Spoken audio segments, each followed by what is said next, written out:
everybody. Welcome to the first episode of Can You Put Me on Guestlist of 2021. How are we all? I hope everybody is good and I hope you've all had a great start to the new year.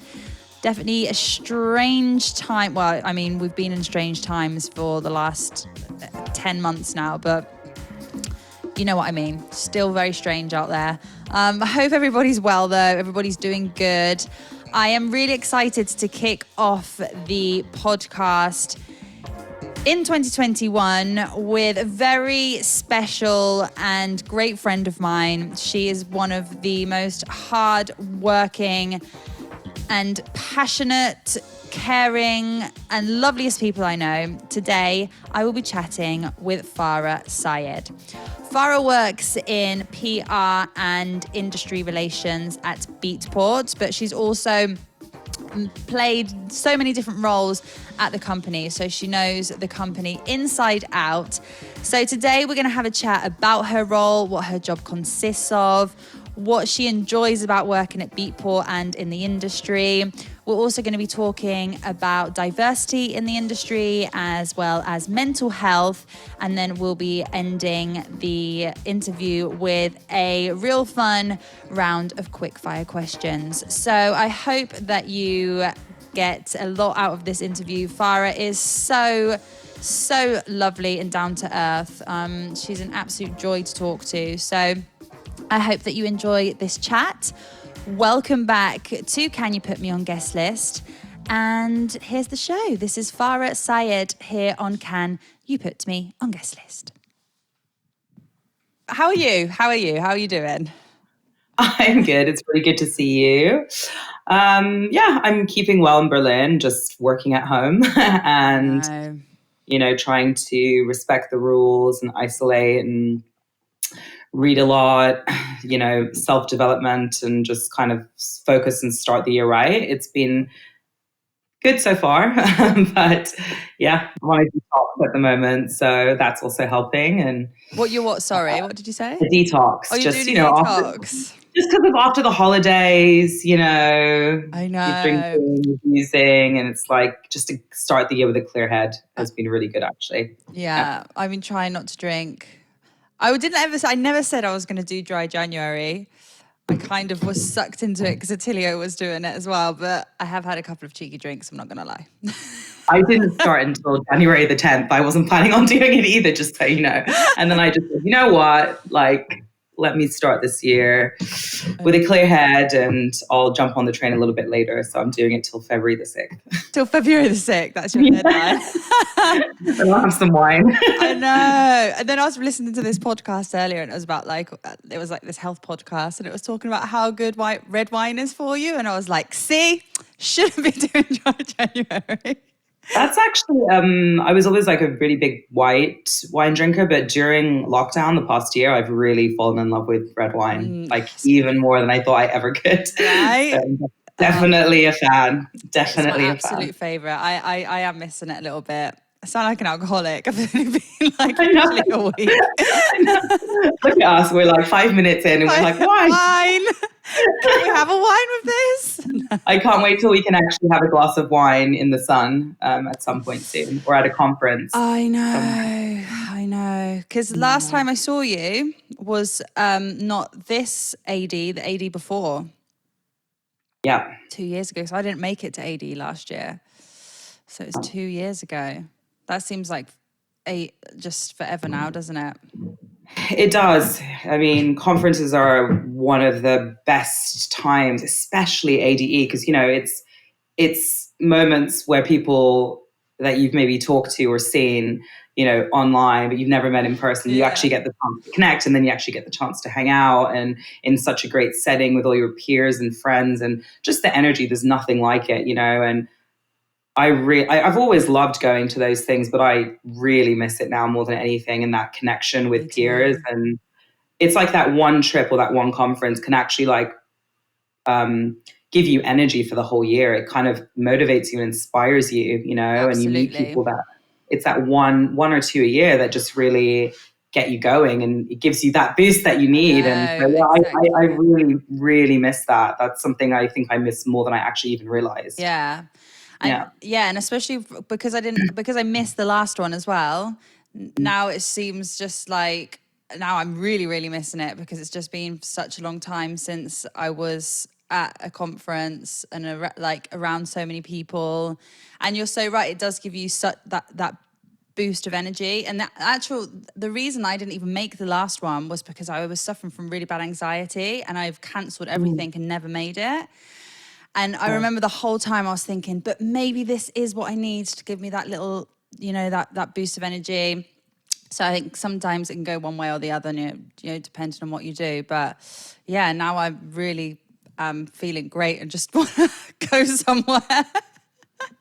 Yeah. Well, it's great that you're connecting people through your podcast. I think that's really incredible because that it's things like this that still keep us connected and Yeah. have that connection. So I think that's really great that you're doing that, and And kudos to you. very excited to have you on the podcast today. Thanks for having me. Oh no, I'm so excited that we get to have a chat and I actually get to see you. So just to start off, I like to start from the beginning, and just talk a little bit about your beginnings in music or where your love for dance music began. Yeah, for sure. I mean, I grew up in England, so definitely had, born and raised there, so definitely had a really great influence of music from a very early age. Like my parents had a great vinyl collection and always listening to good music, dancing around the house, my brother and I. So it was a really fun childhood and household, and um, we would spend our pocket money and go to like Our Price and HMV and always be buying video games or music. So music's always been a big part of my life.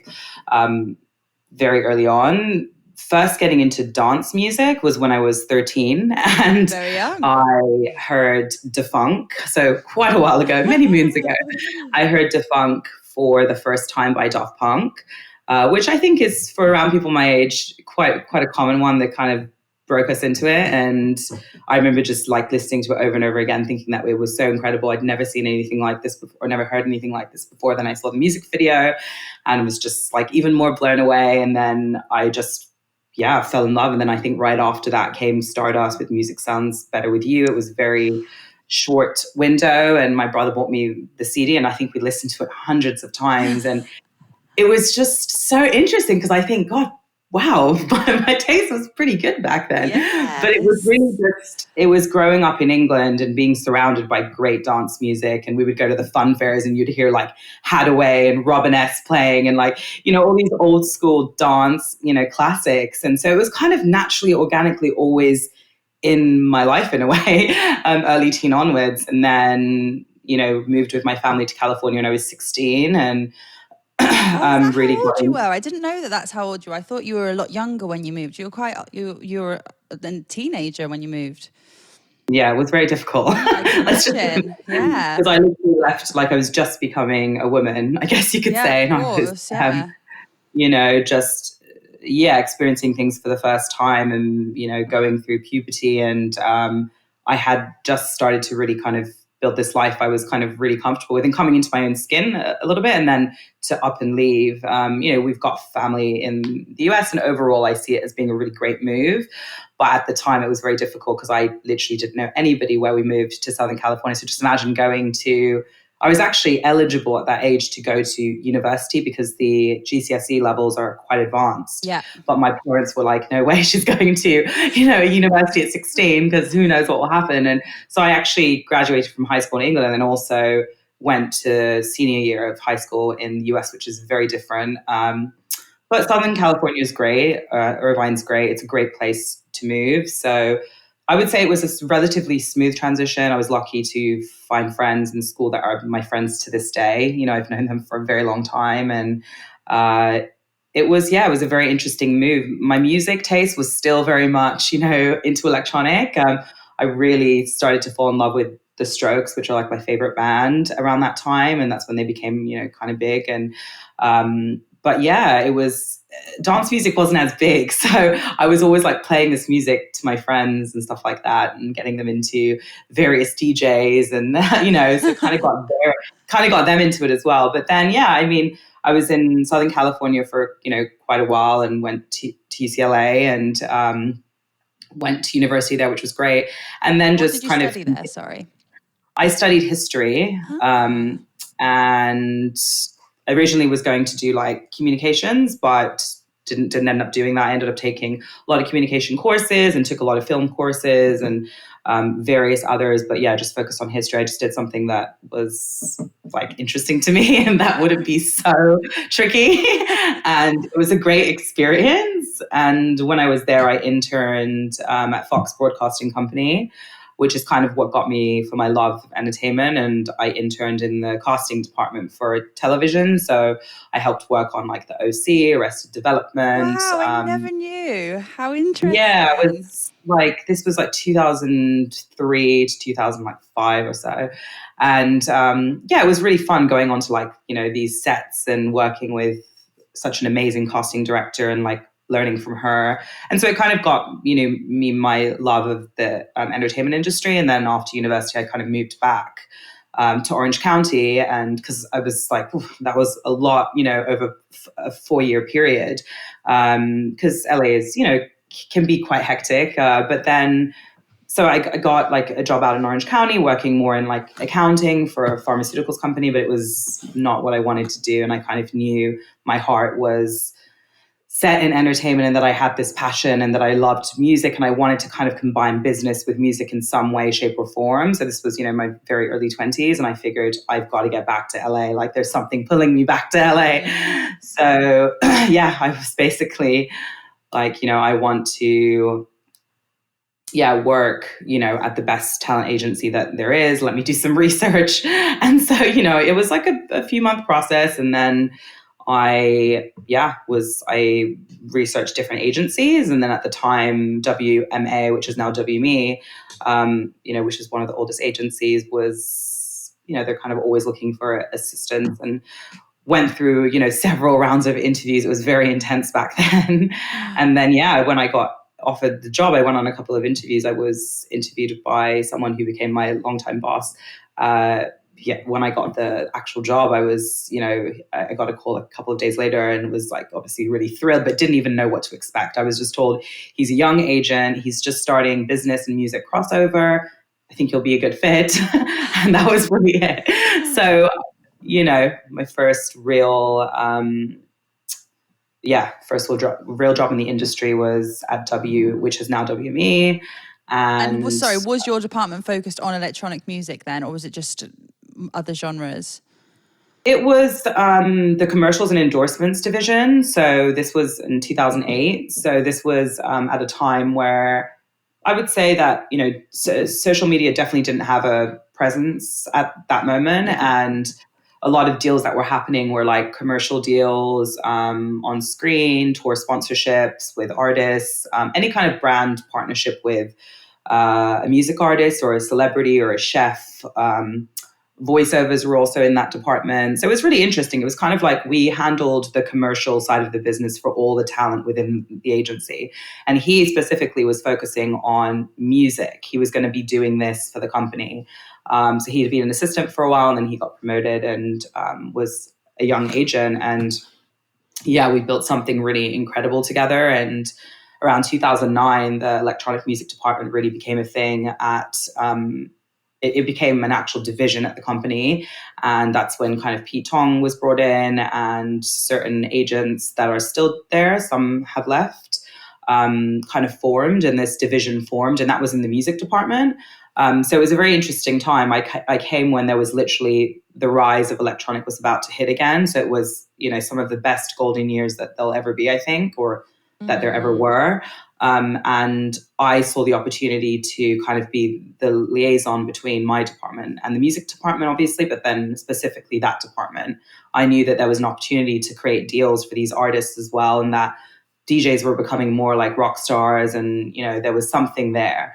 And so there was so many great artists at the time. Avicii was a client there, Dead Mouse, Cascade, Swedish House Mafia. I mean, Wow. Martinez Brothers. I mean, really just everybody you can think of, you know, W Yeah, Mingus killed it, you absolutely. know. I mean, they're responsible for creating so many, you know, residency models. And it was really great to be involved in those early conversations and build case studies with, you know, brands like Sonos and Nike and Smirnoff and with these artists. And I also didn't just do electronic. I worked with, you know, Britney Spears, Lady Gaga, You Rihanna, worked with Taylor Britney Swift. Spears. It was fun. It was fun because they were like these great pop stars, you know, and some of them I'd loved for so long. So to be able to work on their teams and build like tour sponsorship deals with brands and just be creatively involved in any type of concept with these artists was like a dream come true. And I remember the day that we signed Rihanna and people like The Weeknd and all these people, you know, and Lady Gaga before she even was who she was, you know. And I remember these, but it seems like a lifetime ago. But Wow, how interesting. mm-hmm. And what a It was what an absolutely amazing place to start. This is your first job in the It was. It was industry. like going to a grad school because I wanted to go Of to course. business school potentially, but I felt I wouldn't have the time after this. Once I kind of got there, I really sunk in and committed my life to this. And, you know, you kind of obviously broaden your Rolodex, but you also learn a lot. So Yeah. I didn't feel like I really needed to go to business school Of after that. I felt like it was a course. crash course in the industry. And the great thing about working at an agency is that you get a broad understanding of different sectors. So you're in touch with PR a lot and creative agencies and ad agencies and management companies and artists directly. So you really get like a good overview of the whole industry, which is Yeah. why I kind of wanted to do the whole agency route. Yeah, absolutely. Sometimes it's just so much better to actually just work rather than obviously studying is important, but I feel like you just learn so much more from the practice rather than reading books. That there was this kind of same story as me as well. I hated university. I've never been very good at studying or concentrating, reading. But then when I started working, I was like, this is how you learn from actually, getting out there and doing it rather than being at university. But obviously that also depends on your role and what you're doing and where you're working. So you're now at Beatport. Mm-hmm. You have done a lot at Beatport, from label management, PR, on the creative team. How did your journey at Beatport begin? And when did it begin? Because I'm not actually too sure. Yeah, so I decided to make the move from LA to Berlin. It wasn't going to be Berlin originally. I was going to pick London or Amsterdam or something else, but Oh, I'm glad it really? all worked out. I'd never even been to Germany before I even moved here, which is really interesting. But Ah, I wanted a challenge in my life, and I felt that the move that I had when I was 16 was because of my family, but I needed to do this move for myself, and I needed a change. I'd lived in California for 15, 16 years, and I knew that there was something more for me, and all this. So I came to Berlin October 2017, and I had one job in the beginning, and then I switched to Beatport in like the spring, May of 2018.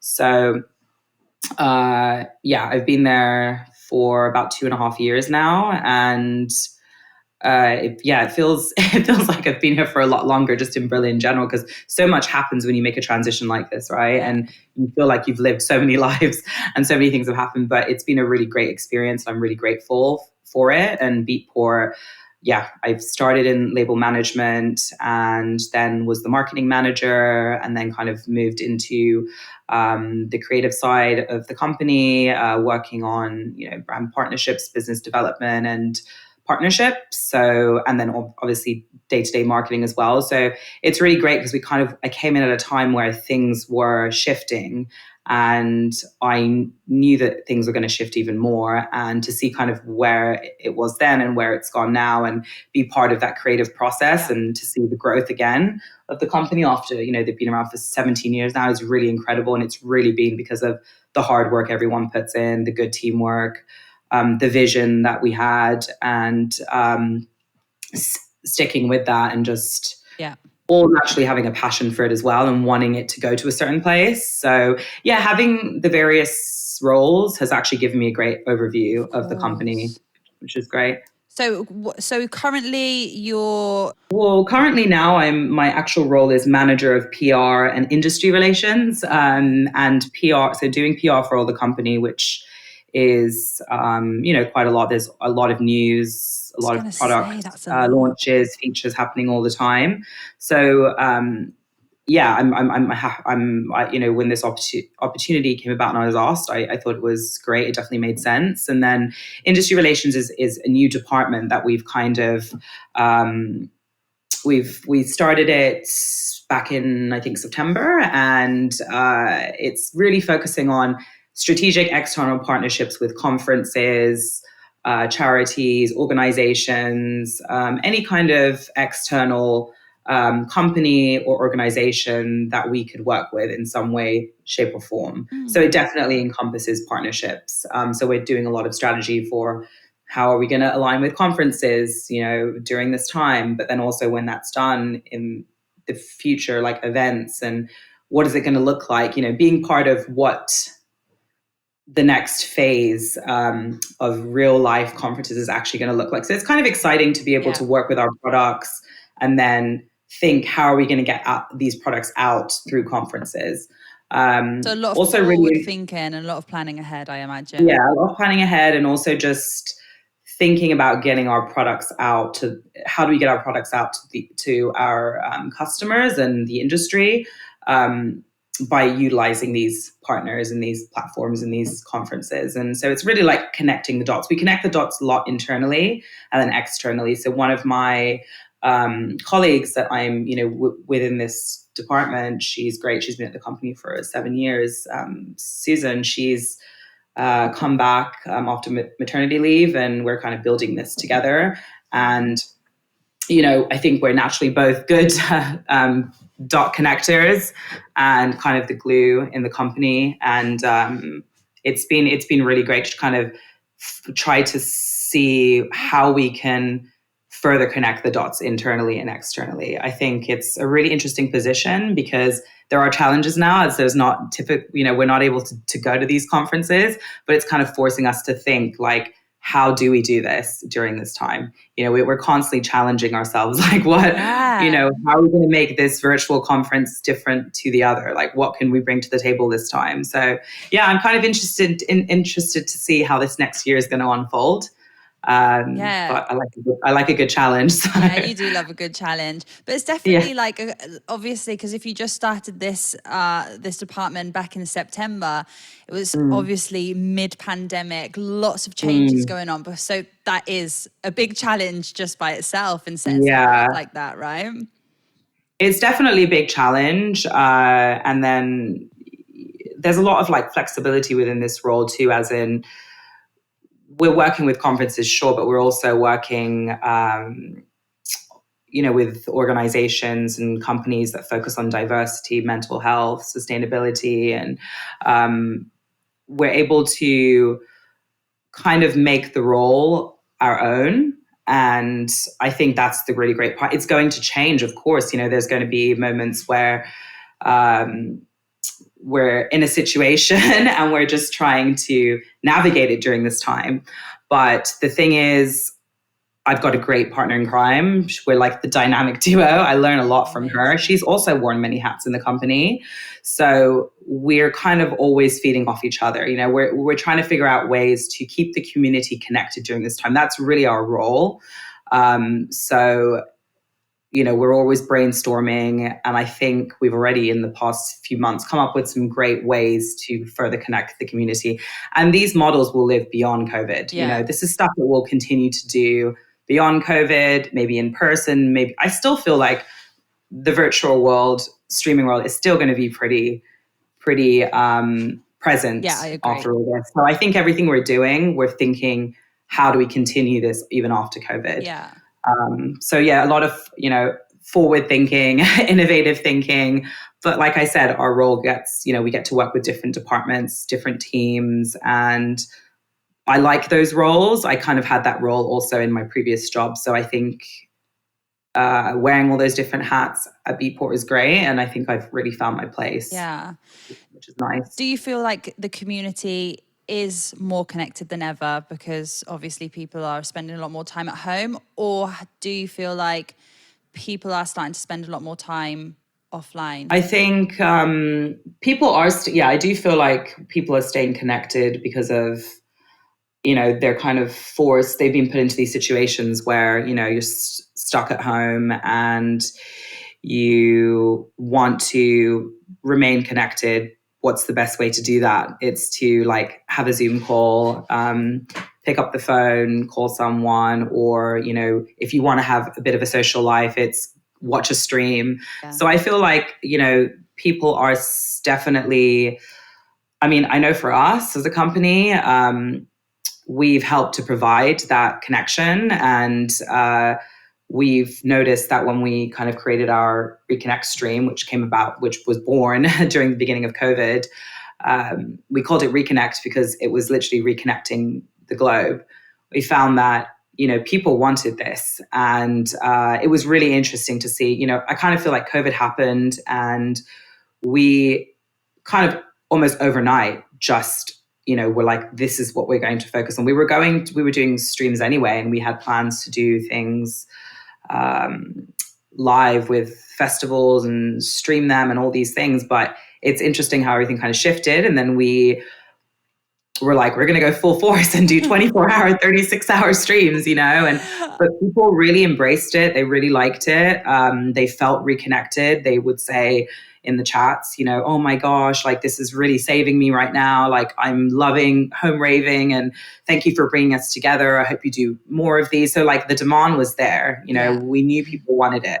And this is like artists in the chats, managers, fans, everybody, so even my mom, like my family was like watching the stream. So it was just, it was nice to be able to bring that to the community. And I do feel like people are wanting to, people are online more and connecting more. Yeah. I don't remember the second part of the question. Sorry. Nor can I. I can't remember. No, I think that was the question. Like, are you finding if people are more connected or less at the moment with so much going on? That was the question. I feel like, like I said, it was there's a strong connection in the beginning. I feel like I am becoming less connected a little bit because I want my choice. So I do feel as though, compared to say 6-7 months ago, I'm trying to be online less. I'm not watching every stream out there. I'm taking a break because I want to be a bit less connected just because it's too much. Otherwise you're online all the time and then you're constantly consuming technology, and that's also not the best. I've given myself and it's still even early, like no social media before 10 a.m. I get up really early, by the way, at 6 a.m. So that's like 4 hours now. That's really good. And then on an evening after 8 p.m, I try not to. And then we just started a couple of weeks ago, Sundays, no phones, like out, unless it's something like really urgent. But otherwise, I don't need to talk to anybody. Really. Yeah, no, that's really great. I'm trying to implement certain things like, on certain days, don't use it or just have a detox. Yeah. So I've actually never really had a proper social media detox. I'm not saying that I'm, on it all the time, but it would be good to have a bit of a detox and just not be on it for a couple of weeks. I do feel like when you're at home, it's time consuming. It kind of sucks you in. Absolutely. But I think that's great that you've put those systems into place because that's probably nice. Probably giving you some sanity as well. Yeah, it feels a lot like you're a lot more present, and not being sucked in down the rabbit hole and looking at my friends, cousins, friends, dog's Instagram account and stuff. Yeah. What do you? You always have the best Instagram post though in Ibiza. I'm like, oh, I wish I was there right now. I know. I've had since we've had the Disco, our little dog. I've been going on a lot more walks. So Disco, he's asleep right now, so I'm not going to wake him up because otherwise he starts going nuts. He's got a lot of energy. What's the favourite part of your job? Favorite part? I would say, I love that I get to just in general work in music. Like you obviously do what you love as well. You're a very passionate person, female working within this industry. And I think that I like working in a field that I actually enjoy. I don't feel like it's necessarily, of course, people say career and job, but it feels like it's my lifestyle and just my life in general. It kind of all blends together, which I really like. My role specifically, I like that I'm kind of filtering out all the news and information to the outside world and letting them know about what's going on and making sure they're aware that we've got all these different products and being that kind of gatekeeper that's positive. I like that part. I like that the platform is, really considered an authority in this space. It has a large audience space. And so some of the projects I get to work on that focus around diversity and mental health, I'm glad that, and I mean, I feel grateful that I get to use that platform to get this message out. For me, that's really important. That's kind of why I sought my eyes on the company initially, and just being able to get messages out is, positive messages, and having the freedom to do that. I think I have a lot of creative freedom in my role and just at the company. So I think that's definitely those are probably the biggest reasons. What do you like the most about working in the music industry? Well, it's a really great, fun industry because, music's been a big part of my life for such a long time. And I do feel like the camaraderie between people is really nice. Like people are in this business because they love music most of the time, and you feel that. So I feel like it's just, I couldn't really imagine doing anything else at this stage of my life, because I think it's important to do what you actually love. What I like about working, so I'd say that's a big reason. It's just that it's been such a big influence in my life for such a long time. So it's nice to be able to do something you're passionate about and that you naturally love. Like, that's just great. And I just think that, the people that are in it are great. I've known some people for 20 years, and they're fun, and we have good times together, and I consider some of them family. And I think that music is powerful. There's a lot of messages that come through music. Music for me is escapism. And, it's been such a big part of my life for such a long time, in terms of, when I transitioned to the US, when I was upset about certain moments during breakups, just everything in your life that happens. For me, like, I listen to music, I go to music, it's my go-to, it's a way for me to escape. So being part of an industry that kind of fuels new music and this world and this lifestyle is exciting to me. It's like I'm part of that whole world that gets to provide this escape for people, working on tour sponsorships or working for festivals or streams, being part of these bigger moments for people is really nice, because you create these special moments for people when you're curating a stream or curating something within a festival. It's like you're bringing that moment to people. And I think you also do that, you do that in other areas of entertainment, like working in TV and film. It's just about providing something for people, and I love going to a show or a concert or a festival, and I see people and they're just like they're in their element, and you kind of feel like you've brought something to them that's special. And I think that's so special. What a lovely, lovely answer to that question. It really was. It's such a nice way to look at it. And I think a lot of us sometimes forget that when you work in the industry, the amount of joy, or as you said, escapism for some people, the emotions, feelings that it brings to people. And sometimes you don't really realize, you don't really think about that all the time. And it's a really lovely thing to think about, and a good reminder of what we do, It's great. Yeah, I mean, definitely. I mean, you've worked in the industry for quite a while as well. And, I actually even saw your work before I even knew who you were. Oh, so really? I was a fangirl. Yeah, of course. Oh, you're too cute. But there's just some people that just ooze, passion. And you're one of those people too. And I think a lot of us working in the music industry are passionate because we want to bring something to other people. I think that's really special. And that is why sometimes in this business, you are friends with people for such a long time. It's just they do become like your family. Well, we were friends before we'd even actually met in person, yeah. weren't we? Yes. We were. I love that. And then we were robbed this last year because of COVID, but we will definitely make up for it. Took our time away from but it's nice because it really connects you with people that love what you do too. And even if it's not the same genre, maybe, you've got some kind of connection. You like going to a live show or something like that. You like that live element. And it's a great business to be in, right? So it is. It's so exciting. Yeah. I love it. It's exciting. Always innovative, always something new. Yeah, new talent. Just there's always something new and something exciting. You could never get bored in this industry. There's always something happening, which is great. Yeah. Over the last few years, there's been a lot more discussion on diversity in the industry, and this is something that you, as you've mentioned before on the podcast, you support a lot through initiatives at Beatport and also shesaid.so. Do you think that there has been a lot of change in the scene in terms of diversity, and where do you think that we're at right now?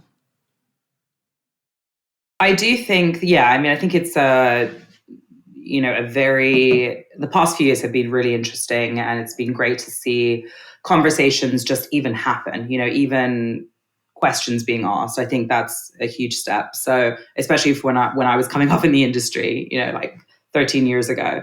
So I do think that it's amazing that there's so many organizations and collectives all over the world. There's shesaid.so, Female Pressure, Disc Woman, a clap crew in Berlin. I mean, there's just so many crews out there now, and people focusing on this, focusing on the topic of diversity and empowering each other to have a voice, speak up about certain things. So I think we're at a time where there's a lot of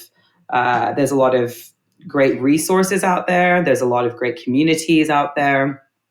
In terms of actually, conversations happening, I think we've seen a lot of interesting conversations that happened even the past year in our industry. We've been faced with, a lot of difficult situations that opened up conversations. We definitely discuss things internally within our company, and I think it's great that we did that. These situations force those conversations to happen. So I think we're at a place where, of course, there's a lot more change that needs to happen. If you want to see real change, it needs to come from the top down. Totally. Boards, leaderships, executives, teams need to have diversity. That's where you're going to see real change, is when the top down is diverse in every way, shape, and form. Not even just gender, ethnicity, also thinking about disabilities. Diversity is very broad. So as long as, people in places of power are showing that diversity is possible, or that we are actually seeing diversity, that's when we're going to see actual real change. So I hope that really happens. In companies in general, I think, it's nice that companies have taken on the initiative to put together diversity committees. That these are all great first steps. Thinking about the platform, how are we curating diverse lineups? Is the store diverse? Like, are we making sure that our social media platform looks diverse? I mean, it's just great that, I've noticed that these are just everyday conversations for us, which is so great. And we're doing so much in that way. And I've seen it with other companies as well. So I think the fact that the conversations are being had are great. I think it's important and great that people like Rebecca have come to the forefront and created, the Me Too movement for electronic music. And she's getting it out there. And we're doing all we can to support these types of movements. So it's like these big platforms, seeing a shift internally, having conversations, and then just doing what they can to help. I think all these things, with all these things happening, we're going in the right direction. Of course, there's definitely work to be had, but 10 years ago, we wouldn't even be having these conversations. Yeah, it's just the last few years, the conversation has definitely, there's been a lot more conversation, and it did happen quite quickly. But yeah, you're totally right. 10 years ago, nothing. You wouldn't even have heard of it. I see the shift happening. I see people wanting to, even if someone doesn't have the same opinion as me, of course that's okay. But if they're asking questions, and this is the same sex or the opposite sex, I'm just happy that they're asking questions. We can figure it out together. Just because I'm a female also doesn't mean I'm going to know everything or have the mindset that you actually might even think, let's just have a chat. Yeah. Let's be allies. Like, let's figure this out together. And I think that's the part that's been really great to see the past year. Things have gotten heated in our scene and in the music industry and the entertainment industry in general. But just the fact that you can even talk about these things now is the very big first step. Absolutely. And then this kind of brings me into the topic of mental health as well. Same again, over the last few years, there's been a lot more open conversations. Obviously, mental health is so important to talk about, and especially now with everything that's going on. Can you talk about some of the projects that you have worked on that are helping raise awareness around the topic, and if you know of any other accounts or pages, projects, podcasts, books, anything that you think could help somebody that is struggling or lives with somebody or knows somebody that could be going through a hard time at the moment? Yeah, I think it's definitely one of the most crucial topics that we should be talking about, really in entertainment overall and just really any industry, because especially during a time like now where it's, COVID and it's extreme, isolation and mental health is heightened. It's a tough time. And in our company, I mean, I'm really happy that it's something many of us are passionate about. So we've had a couple of really great editorial pieces that, we put together during the beginning of COVID and also on World Mental Health Day. And it's just kind of really focusing on actionable items and tips and solutions, breath work, not drinking coffee before a certain time, and just all these little tips that will help you. So it's like, for us, we're getting out these resources and these tools to kind of help our audience. It's not something we were necessarily doing a few years ago. So it's really nice to have been able to do this. And I hope that we can consistently do this, because we definitely are wanting to show that we care and that we, know this is a tough time, and we want to be able to use our platform to be able to provide these resources. So, doing the editorial work has been really, really great. And then November of last year, we put together this stream, which was part of the Reconnect brand, which was that, larger concept marathon type set and type stream. And it was really great. And it's probably the most fulfilling project I've worked on at the company. And it was such a passion project for me, because I had been speaking with people in the industry for the past year within the mental health space, different organizations, companies, experts, coaches, and all this. And I had a couple of conversations with people at different companies and said we should kind of team up and do something together. I'm not sure what it is, but like, are you down? And, there's definitely interested, because this is a topic where you want to come together. It's not about let's do this separately. It's like, let's do this together. So, like many months passed about, COVID hit and all this stuff. And then an opportunity came about for us to do a mental health stream, and for the first time to kind of combine music and content together on our platform, which we hadn't done before. And I brought in, people from AFEM and Silent Mode, which is this company that focuses on breath work and power masks, and experts like Tom Middleton, who's, very, very well known in the mental health space, and a lot of really great experts and just artists that were also interested in talking about this topic. So we curated over about 22 hours of music and content segments in between that were focused on breath work, discussions about mental health, depression, anxiety. There was a live Ask the Doctor segment with Dr. Ida Visen. She's also an AFEM member, and the community was really like, wow, we've never seen anything like this. I mean, the chats and the fans in the chat were just really receptive to this. And, the hashtag of the campaign was reconnect when the music stops, hashtag you are not alone. So people were really like, we feel so connected, it's good to know we're not alone. And that, for us, this was really like a big game changer, because first of all, it's, the first time that we're mixing, music with mental health. content, and are people going to be okay with this? But then it's also like providing these amazing exercises or just, real life advice from artists and people that have gone through this, so you can relate to them. Yeah. So for us, that was really powerful because no one had done anything like this before. That was amazing. So it was a great case study, but then also, nice because you could enjoy great sets, but then also go into the chill out room and listen to some really nice wind down music for a while, and then in like about 10, like in an hour, there'd be like another conversation. And we did about 10 to 12 content segments. Wow.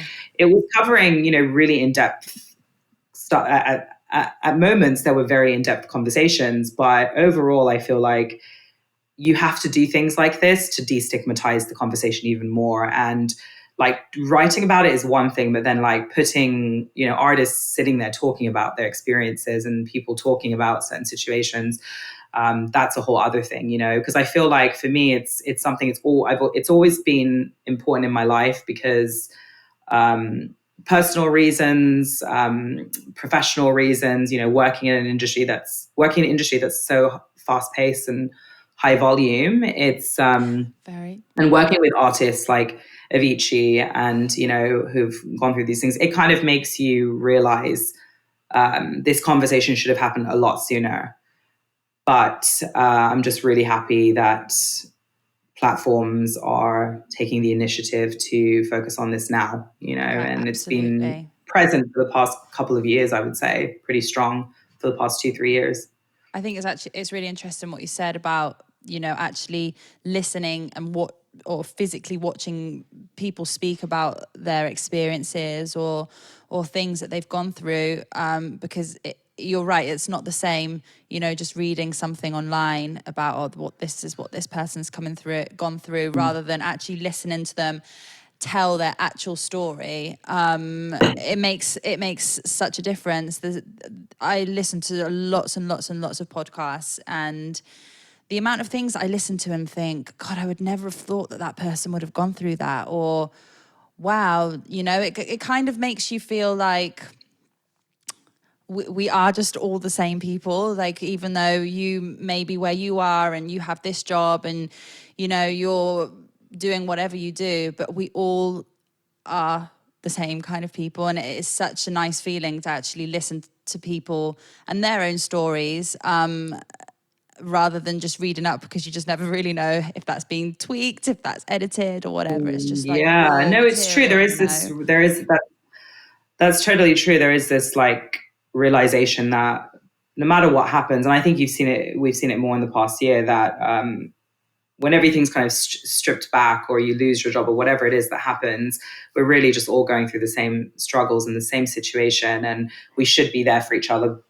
Hopefully we're more empathetic after this type of pandemic. And yeah, I mean, I know you also mentioned about accounts and stuff. There's definitely some people that I do personally for myself. Like, I just really listen to music, read, and listen to, and just try to meditate as much as possible. That's like what helps me. But there's really great people that I like to listen to, like Jamil is really great. She's very vocal about her mental health and is always keeping it really real, which I really like. Jay Shetty, his podcasts are really great as well. Atlanta Decadna Taylor has always been really vocal about her mental health experiences, kind of coming up in the industry. So people like that and their handles, I love following their kind of journeys and just the people that come onto their shows and things like that. And then in terms of resources, I do, I know that it's tough for people at the moment to, sometimes always be in the right headspace, and just know that that's okay, and that there are resources out there. I think the mental health guide that we have for the electronic music industry, that's through AFEM, is a great place to start. I do think that they also have a podcast, actually, I think now as well. What was that? They also have a podcast as well now. Okay, yeah. I didn't know that, actually. Okay, cool. And then I know this is going to sound a bit tricky because it's a social media, oriented piece of advice, but I do find that some of the Instagram handles that are sending out positive messages about mental health, and they're these, little inspirational quotes or inspirational steps. They're actually quite helpful, to be honest. Absolutely. The amount I Yeah, have and they saved, really. What was the that? amount that I have saved of like, this Yeah. will definitely come in handy when one day when I feel like shit. Mhm. Yeah, no, same. And it's like really interesting because, I know it can kind of suck you in, but sometimes I'll see a couple of tips or something and it will really be something I needed to see that day. And that really helps me. So I think there's great resources online that are centered around motivation and inspiration and well-being. Yeah. But I just love that they're kind of everywhere. It just means people are just talking about it more. And once you talk about it more, you destigmatize it more. So that's great in itself. Yeah. That's important. Absolutely. You're a proud ambassador of She Said So, which we mentioned before. For those that don't know what She Said So is, can you give a little explanation of what you do? Yeah, for sure. They've been around for 6 years now, and I became a member about 5 years ago when I lived in LA. And Andrea, who started the organization, is really incredible and dedicates her life to this, which is really amazing. And it's a global network of females and females within the music industry, and boss ladies, basically, and gender minorities. And they're very like-minded women, and there's about 18 chapters across different cities, which is incredible. And it's just women there to support each other, offering resources, connecting dots, utilizing the networks for job searches, conversations, discussions. They threw this incredible conference, before COVID hit in October of 2019, and it was called Meets. And it was like all the women in the network, or a lot of them, connecting in Portugal together. And it was probably one of the most life-changing experiences for me as a person, but also as a woman, but also as just a person overall. So the strength and power of the women in that community are incredible. I've met amazing, girls working from Mix Mag, DJ Mag, RA, publishing companies, booking agencies, management companies, just like any kind of sector of the industry. There's a lot of boss ladies in there, and they're an inspiring network. And the reason I'm so passionate about it is because when I was coming up in the industry, I felt like I've always had a great personal relationship with like my mother and grandmother, as I've got strong women in my personal life, but professionally, it was very different. I didn't have as many strong female role models coming up in the industry, and there were just certain conversations you couldn't have. Mm-hmm. And now I love that you have these collectives and these groups and these organizations. And so for me, I know that one of my responsibilities and roles is to empower women and to help them and to be that kind of person to them, because I didn't have that when I came up. So I want to be, a person that connects and empowers them to be the best they can in this, difficult but amazing industry. Well, amazing but difficult industry. Absolutely. Can anybody become a member? Yes, they can. And now, I think with the new type of format of how it works, it's really open to anybody, companies, men, not just to women, which I think is great. And they encourage people to join and become allies, which I love the word ally. I think that's, yes, I like that word. Strong. You can say a partner, but really it's an ally. But yeah, anybody can become a member. And I think it's a great network. I've learned a lot from it, but I've gained a lot from it as well. Mm-hmm. And, when you're working with other like-minded women, you're always trying to think, how can we take things to the next level, or what's the future going to look like? And to know that we can kind of shape that together is really nice. I'll leave all of the information on She Said So in the description below for anybody that's listening that would like to become a member or find any more information. I wanted to ask you if there's anything that you're really looking forward to in 2021, either at work, outside work, anything that you're excited about. I mean, I know it's a tough question. There must be something. I'll be excited to go to a restaurant again. So just the simple things in life right now excite me. I'm looking forward to seeing a group of close friends when I can, when it's safe, and to like laugh with them and to dance and have a good time at someone's house, providing that it's all safe. I'm excited to, with work, I'm excited to kind of continue to, overcome these challenges and figure out ways to further kind of connect the community and get the messages out of diversity and mental health, but also just, the exciting projects that we're working on. I mean, we're literally revolutionizing the way that people DJ. And I'm excited for like the world to see more of the product integrations that we do with our link streaming service, because that's really kind of changing the way people DJ. You can really access your whole catalog, Beatport catalog, into your software and hardware, and DJ anywhere. And it's just really exciting to be able to be part of that innovation. So I'm excited to see kind of where everything goes with Beatport Link and get the word out about that more, which also brings me to my point of what I'm excited about personally, because I'm actually learning DJing myself just for my own I was knowledge. literally just about to ask you, do you DJ? Literally. That was going to be my next question.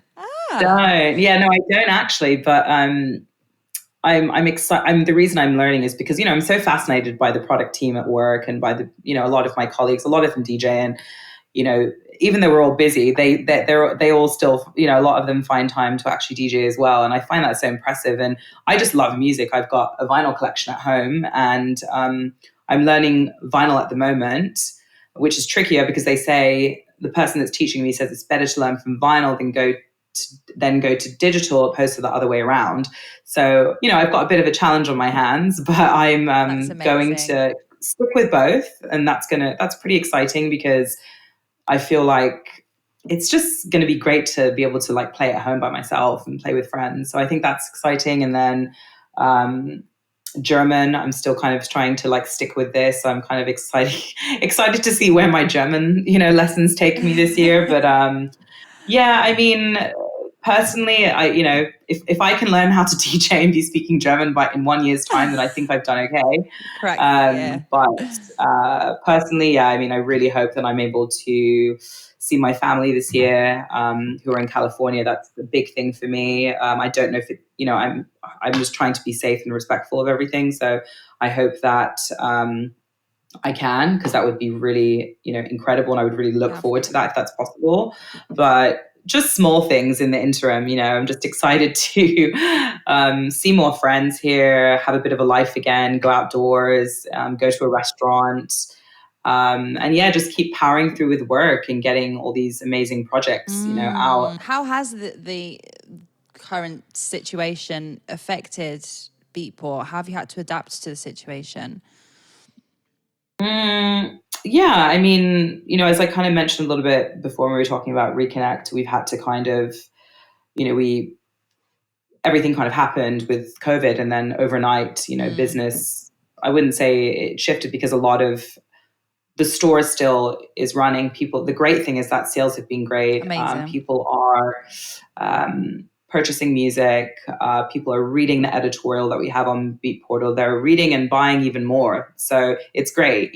People are releasing music. So this is really great. And I always say to artists, continue to make music during this time and be creative, because people are consuming it. They are wanting, there is a need and want for it. So it's definitely a great time to see artists being creative, releasing albums. But for us, yeah, I mean, COVID hit, the pandemic happened, and then we shifted in terms of what our physical events became all online streaming. So that was amazing to see how we adapted so quickly and, are doing, a certain X amount of hours per month, and in different formats. Yeah. So, we've got our label streams and artist streams, and I book the collective streams, which focus on diversity and collectives all around the globe. And it's kind of nice that we've been able to even help like festivals that were meant to be live last year, right? But at least we've been able to bring them an online platform, and I'm just really proud that we've been able to shift in that sense and be kind of a beacon of light and still bring that entertainment to people. We did that very quickly, and I'm really proud of the team for kind of pulling that together, because it takes a lot of work to do multiple streams per week with different Can you partners and imagine? artists, and you can imagine, different time zones, but it's been something we've excelled in. So I like how that shift happened. Yeah. I think that was really interesting to see that, and something we didn't expect It was makes you something we feel would need to stronger. It do. makes you feel like, wow, we can do this, we can do more. You know what I mean? I've felt the exact same. Just Yeah, even small personal things at home. I'm like, I would yeah. never have done this before if this hadn't happened. But it's actually made me feel like, yeah, I can do this, and I can do even more if I want to, you know?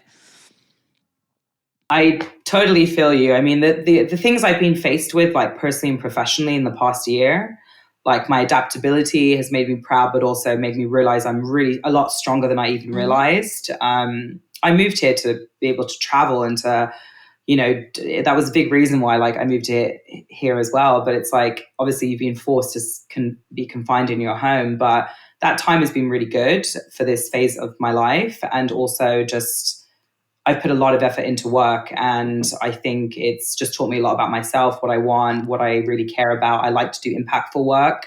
I know that my purpose is to help others, for sure.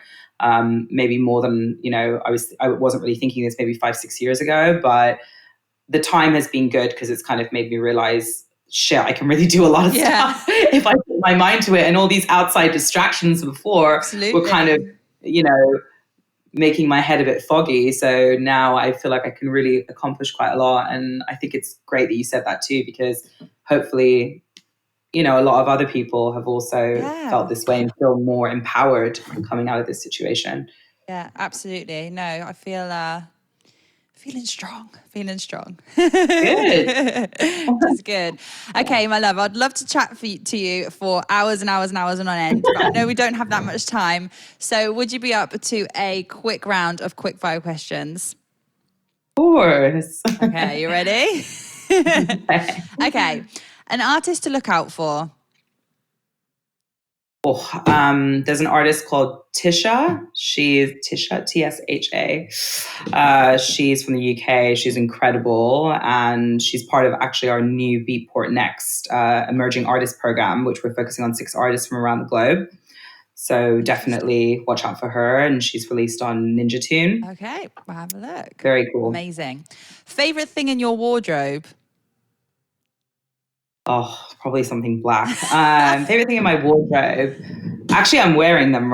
I'm wearing them right now. They're these velvet, flowy, comfy Oh, pants, yeah. and they're not just for like lounging around at home. You can actually wear them out, but they're just so comfortable. I They love sound them. amazing. If you were an animal, which animal would you be?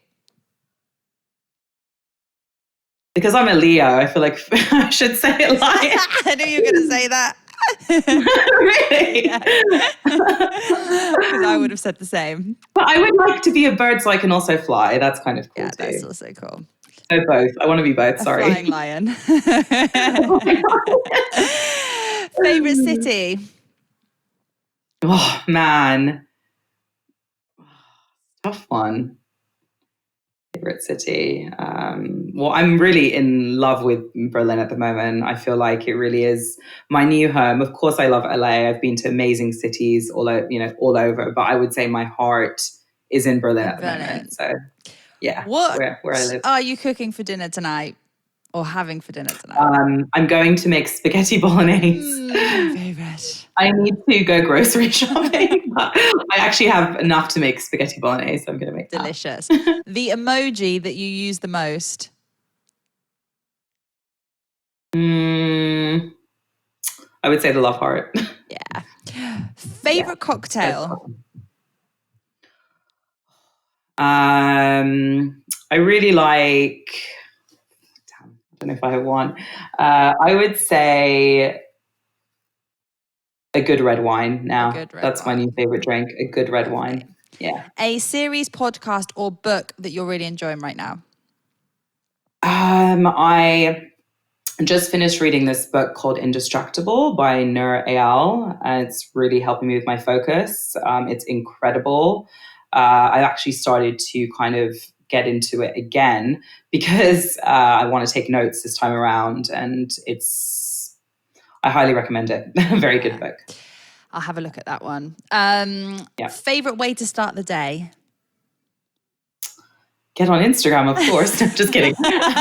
No, I get up from bed. I actually don't check social media as much as I used to. I put on music and just love to like wash my face so I wake up.